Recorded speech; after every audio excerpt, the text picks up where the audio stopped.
My name's Kerry, Courtney, and we're at Swamp Cow, and we're going to jump into an interview.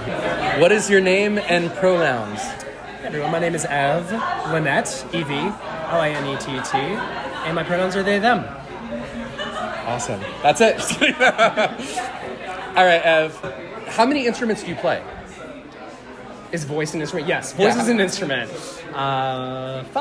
Wow, that's incredible. All right, so what are your top 3 artists currently throughout your whole life that you would say help define your music taste? SZA, Japanese House, Okay. Ella Fitzgerald. Ooh, awesome. If you could collab with one artist, alive or dead, who would it be and why?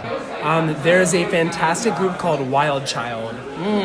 I love their music, and when I was much younger, one of my friends and I wrote a fake adoption paper and brought it up to them after the concert, and it said, "Will you adopt us, yes or yes?" And then they signed, so we're legally adopted by Wild Child. I would love to collab with Wild Child. Oh, right on. Yeah, they're the "If It's Cold in the Water." Yes. I love that song. Yeah, awesome. That's really cool. Okay, at Swamp Cow, what is your drink of choice?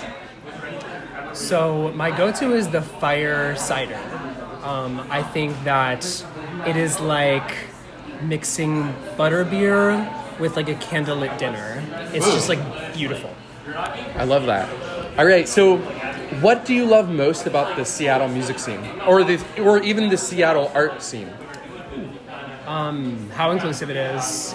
Feels very inclusive to me. Everywhere I go, I've lived in other places where it feels more like a clique and like people trying to get ahead, and people are super supportive, and you'll see folks who are at open mics, at your shows, and you'll want to go to those folk shows because they're so incredible. I think it feels people driven, not money driven. I love that. Yeah, you feel like the sincerity in it. Yeah. Right on. What is one of the craziest live music experiences you've had so far? Early pandemic, almost no live music. I was in a band that got a national parks permit, like freedom of speech, to play in public parks. So just park shows, hundreds of people came out because no music. And this was in a very upscale neighborhood, we shall say. And the concert took place next to the house of someone who really hated this concert and that it was happening. So they called a national parks whole crew to come down and measure the decibel levels of the concert the entire time.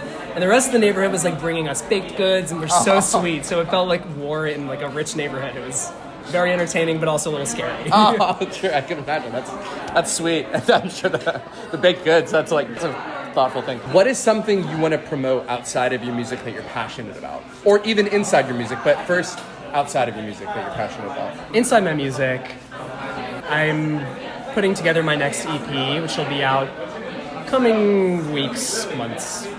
4 out of 6 songs are done. Right on. And then outside of music, I'll promote getting in touch with your local chapter of Jewish Voices for Peace. Fantastic organization, local-led, Jewish-led organization that is promoting liberated Palestine and global boycott, divest, sanction movement. So look into that organization. I love that. Thank you. Well, thank you for doing this little interview. I'm not sure what we're going to call it, but it's interviews at Swamp Cow. And this community is lucky to have you, and just genuinely appreciate your presence, and you're awesome. Yeah. Thank you so much, Kerry. Thanks, everybody.